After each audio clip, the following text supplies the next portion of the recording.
Assalamualaikum everyone and welcome back to the Gapul podcast. Today we are here with another interview with the theme regarding the English speech competition which this person has won it. And first and foremost, let me introduce myself. My name is Farzan Atala Pasha from class 107 and I am here today with a very special guest named. Hi everyone, my name is Gwyneth again, and I'm from grade 12-1. Okay, now let's just get right into the questions. All right, so the first question is, what inspired you to take on the speech competition? So what inspired me is that my parents and my family is actually improving a lot in English, and that's interests me in everything.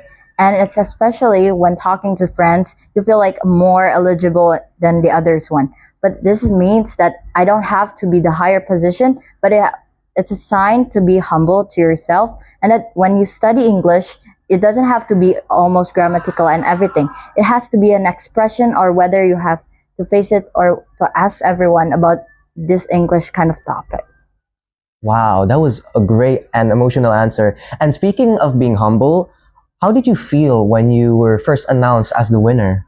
So I didn't expect to be a winner at first. I was like, oh, maybe my speech wasn't that good or wasn't that bad, but like it's in the middle of something. So I asked my parents, what should I take on this theme for the English speech competition? And I was like, wait, Indonesia has a lot of cats. Why didn't I tell about cats? I mean, this is very interesting regarding to Jakarta that has full of cats in every road you pass by. So I think that's inspired me a lot on making that thing. That is so cute and awesome. I love cats too. And the fact that you made the speech about cats is just really heartwarming and cute. All right, for the next question, what was your biggest challenge during preparation for the speech?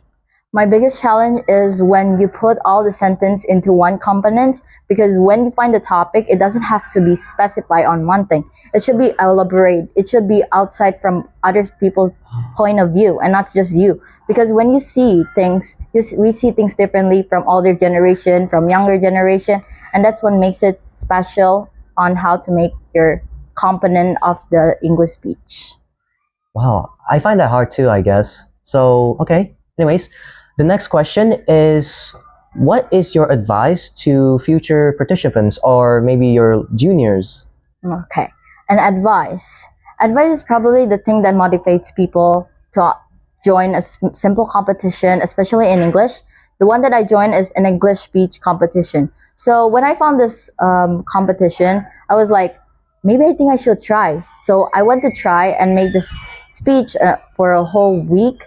But like, I still struggle with it a lot. But when you keep on trying, and if you just do it yourself and ask people for help, that's maybe the advice that people should be getting in. Now, that is a really helpful advice. The advice is just keep trying. Just keep trying, even though you think that maybe trying once isn't going to be too bad. And then hopefully you might win it. Even if you fail, even if you keep on failing, you have to keep on trying. And then, like Gwen did, she won it. All right, the final and last question is, what did you learn from all of this experience? I learned that being a winner isn't about sarcasm or about anything. It's actually to stay humble and actually use your experience to teach people. To teach people whether how to use their English properly, whether how to be confident on stage.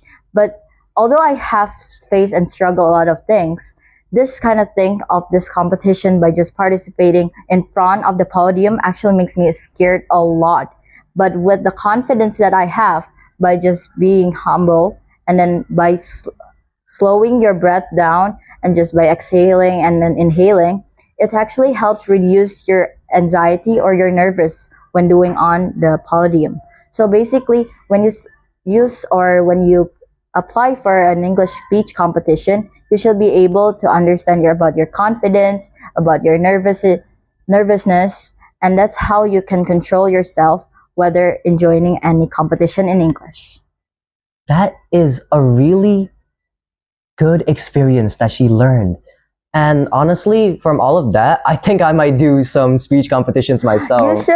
Oh my gosh. I'm like, this is really motivating. And to all of you people watching, if you want to try out any competition, maybe a speech competition like Gwen, you should always keep trying. It's really helpful, especially if you end up winning it. All right. Thank you for everything today. Thank you for answering the Thank you so questions. much. Yeah. Anyways, that's all for today. That's all for this podcast. Wassalamualaikum warahmatullahi wabarakatuh.